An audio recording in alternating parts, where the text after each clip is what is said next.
여러분 반갑습니다. 최종술 교수입니다. 경찰 공무원 면접 특강 2를 시작하도록 하겠습니다. 먼저 이 경찰 공무원 면접 특강 1에서는 이미 면접이란 무엇인가, 또 면접의 기술, 면접의 형식에 대해서 여러분들에게 설명을 드렸습니다. 이번 시간인 경찰 공무원 면접 특강 2에서는 면접 평가의 내용, 그리고 면접 질문의 분야 및 신뢰에 대해서 설명을 드리도록 하겠습니다. 먼저 면접 평가의 내용입니다. 이것은 이제 이 면접위원들이 면접을 할 때 활용하는 기본적인 자료들이 어떤 것들이 있는가라는 것이죠. 그래서 면접 시 활용되는 기본 자료로서 첫째 이제 인적 사항이 있겠습니다. 다시 말해서 면접 대상자에 대한 개별적인 인적 사항을 면접위원들이 가지고 있는 것이죠. 두 번째로는 이제 신원조회 결과입니다.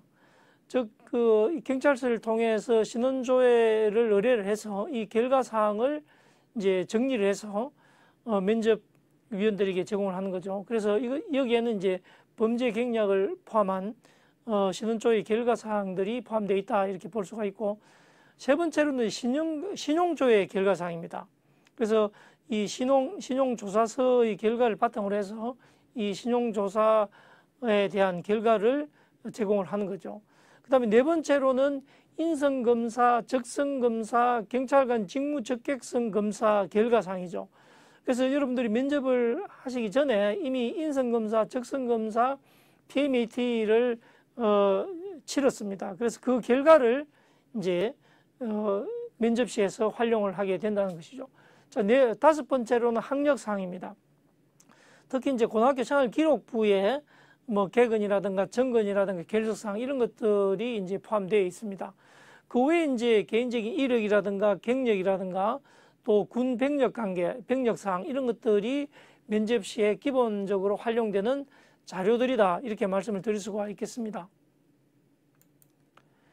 자, 그러면 이제 평가 항목들을 보면 물론 이제 그 평가를 하는 데 있어서 참고로 하는, 또 근거로 하는 항목들을 말씀드리는 겁니다.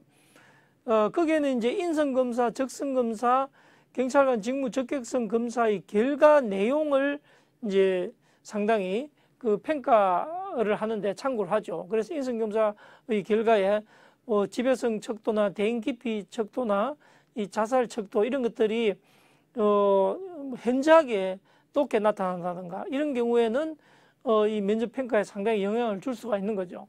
그 외에 이제 적성검사의 결과는 1등급부터 5등급까지 평가를 해서 또 5등급을 받는 경우에도 면접에 부정적인 영향을 줄 수가 있는 것이죠. 그리고 PMAT 같은 경우에도 상중하로 평가를 해서 면접을 하는데 면접위원들이 참고 자료로 활용을 하고 있습니다. 자, 그 다음에 두 번째로 이제 신원조회나 신용조회 결과입니다. 그래서 이 신원조회 결과에 대한 종합평가서를 통해서 이제 이 면접 대상자가 적격하냐 부적격하냐에 대한 평가 자료로 삼고 있습니다. 특히 이제 이 신원조회 결과에 범죄 경력이라든가 기타 특이사항이 발견이 되면 뭐 심층 면접 대상자로 지정을 해서 이 면접위원들에게 좀 더 심층적으로 면접을 하도록 하는 경우들도 있습니다.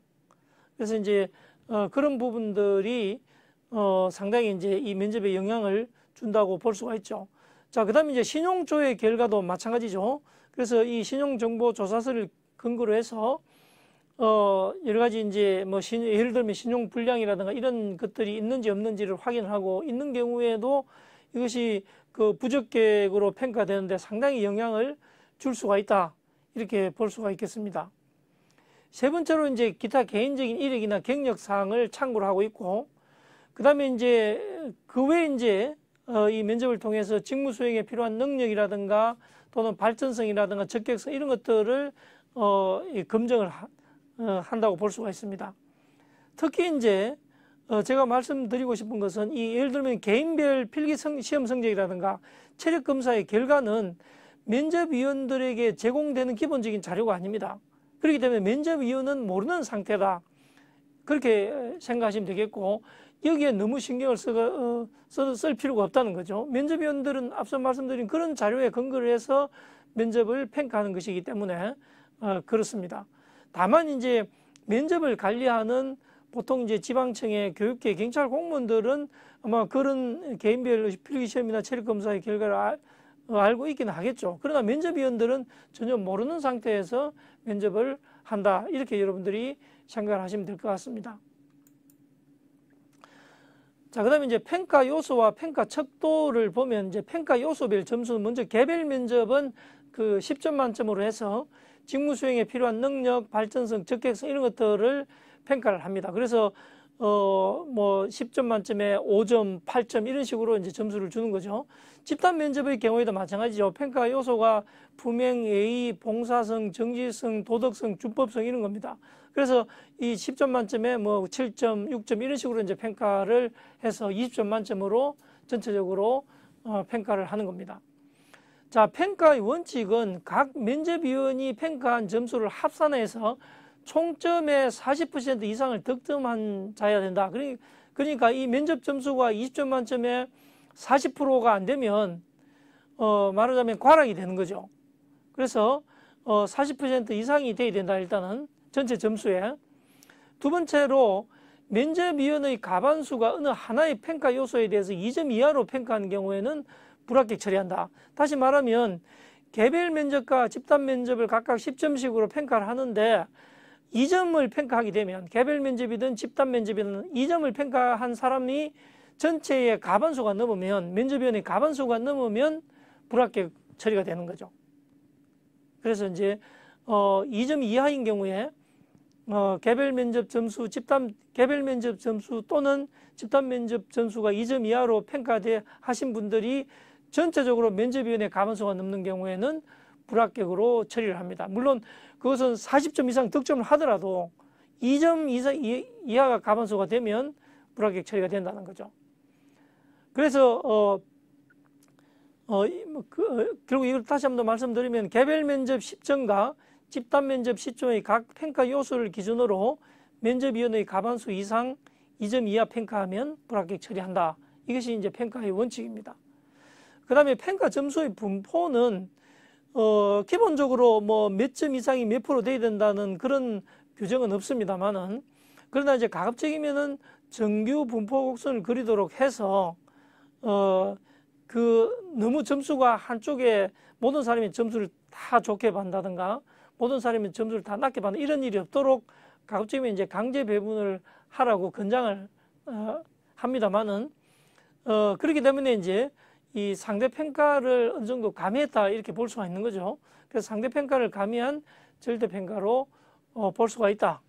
그래서 이 평가 점수는 이 정규 분포 곡선을 그래도 골고루 점수가 주어지도록 그렇게 하고 있다. 이렇게 말씀을 드릴 수가 있겠습니다. 자, 그러면 이제 면접 질문의 그 분야와 신뢰를 한번 보면 이 개별 면접의 질문 분야는 우리가 기본적으로 제공되는 그 자료, 개인적인 특성을 파악하는 거기 때문에 뭐 인적 사항이나 신원 사항, 신용 사항, 또 적성과 인성 검사의 내용, 그다음에 이력, 경력, 병력 사항, 기타 특이 사항 이런 것들이 이제 질문의 그 내용이 되겠죠, 그죠? 특히 이제 신원 사항에 있어서 만약에 범죄 경력이 있다고 하더라도 면접위원들은 직접적 질문은 하지 않고 보통 그렇습니다. 우회적으로 질문을 해서 면접 대상자의 준법의식 등을 파악을 하기도 합니다. 그리고 신용사항에 대해서도 직접적인 질문을 하지 않고 우회적으로 질문해서 이 면접 대상자의 사고방식 등을 파악을 하게 되죠. 그래서 이제 그것을 통해서 이제 점수를 부여하게 됩니다.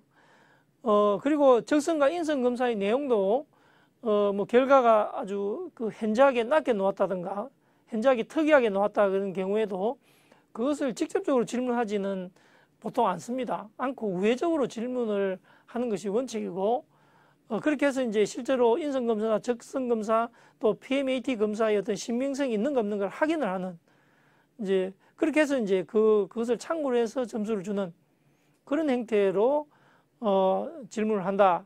이렇게 보시면 될 것 같습니다. 자, 그다음에 이제 집단 면접의 경우에 이 질문 분야들을 보면 이제 경무부터 쭉 있겠죠.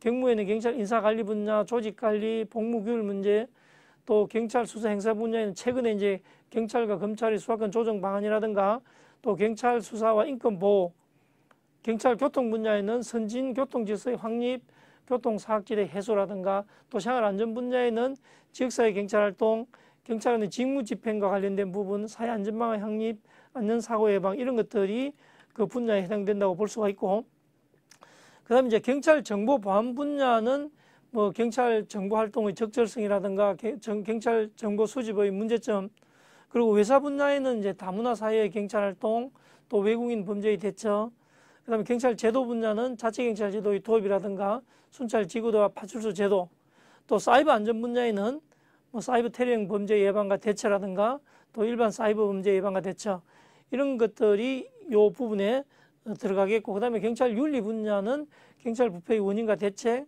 또 경찰 윤리 확립 방안 이런 것들이 이제 분야별로 들어갈 수 있겠습니다. 그리고 최근에 이제 경찰 관련 활동과 관련된 이슈 분야들이 있습니다. 그래서 최근에 사회적으로 이슈가 되고 있는 그런 경찰 활동 관련 이슈들을 질문을 하기도 합니다. 자, 그러면 이제 이 집단 면접의 경우에 뭐 이제 어떻게 대답을 할 거냐를 신뢰를 가지고 한번 말씀을 드리면, 특히 이제 경무 분야에 이제 집단 면접의 그 주제가 제시가 되었다. 자, 예를 들면 함께 근무하는 동료가 자신이 당번일임에도 불구하고 자신의 가족 중 한 사람이 아파서 병원에 데려가야 한다는 이유로 비번인 사람에게 자신의 근무를 부탁했을 때 부탁을 받은 동료는 이것을 어떻게 대처해야 하는가, 여기에 대한 것이죠. 그래서 이 부탁을 받은 사람은, 이 부탁을 받은 동료는 이것을 대신해서 근무를 해줘야 되는가 아니면은 거절해야 되는가 하는 이런 이제 사례에 대한 질문이라고 볼 수가 있습니다. 자, 이런 이제 그 집단 면접의 또는 개별 면접의 질문을 받았을 때 일반적으로 이제 우리가 두 가지의 형태, 다시 말해서 그 연역법적인 답변 형식은 자기 주장을 이야기를 하고 이제 예를 들면 거절해야 된다 이렇게 또는 흔쾌히 받아주겠다라든가 이런 이제 결론을 먼저 이야기하고 그 이유가 뭐냐, 주장의 근거를 이야기해야 되겠죠, 그죠? 그래서 이러한 이유로 그렇다. 그리고 마무리로 이제 다시 한 번 더 자기 주장을 더 강조하는 이런 형태로 대답을 하는 것이 바람직하지 않겠는가 하는 생각이 듭니다. 자, 예를 들면 경찰 윤리 분야에 있어서도 아이를 잃어버린 부모에게 경찰관이 아이를 찾아서 인계했는데 그 아이의 부모는 감사함을 보답하기 위해서 경찰관에게 작은 호의 또는 살해를 제안하는 경우에 경찰관은 어떻게 대처해야 되는가? 이것도 마찬가지로 연역적으로 우리가 대답을 하면은 호의를 받아들여야 된다, 아니면 거절해야 된다, 두 가지 이제 결론이 나오겠죠, 그죠? 그래서 그 결론에 대한 주장의 근거를 몇 가지로 제시를 하고 그다음에 마지막에 마무리하는 이런 형태로 대답을 하는 것이 연역적인 대답 방식이다, 이렇게 볼 수가 있습니다. 자, 그다음에 이제 최근 이슈 관련해서 여러 가지 이제 경찰 활동 관련해서 경찰의 대처에 대한 어떤 공과 가 이런 것들이 이제 언론에 많이 제시되기도 합니다. 그래서 뭐 이런 경우에 이제 경찰 활동 차원에서 이걸 어떻게 대처를 해야 되느냐 이런 질문을 했을 때도 주장과 주장의 근거, 마무리 이런 형태로 대답을 하는 것이 필요하다. 이렇게 이제 그게 연역법적인 대답이다, 이렇게 이야기할 수가 있겠죠.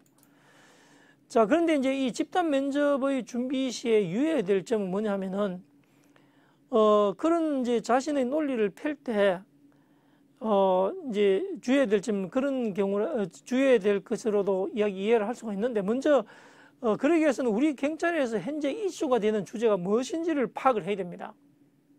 그래서 경찰 관련 보도 자료라든가 또 경찰 관련 언론 보도 이런 것들을 잘 파악을 해서 현재 경찰에서 이슈가 되는 주제를 파악을 하는 것이 중요하겠죠. 뭐 예컨대 현재는 이제 경찰 개혁의 과제나 경찰의 수사권 조정, 또 경찰 인권 보호 대책 등이 상당히 이슈가 되고 있는 주제죠. 그다음에 두 번째로는 이제 이거 대답을 할 때 경찰의 입장이 뭔지 이게 중요한 거죠. 그래서 가급적이면 경찰의 입장에서 여러분들이 앞으로 향후 경찰이 될 사람이기 때문에 미리 경찰이 되었다 생각하고 이 경찰의 입장에 대한 이해가 필요하고 그러한 입장에서 답변을 하는 것이 중요하다. 그래서 주제에 대한 경찰의 입장을 파악을 해서 그것을 이해를 해서 답변을 하는 것이 아마 바람직하지 않겠는가 하는 그런 생각이 듭니다.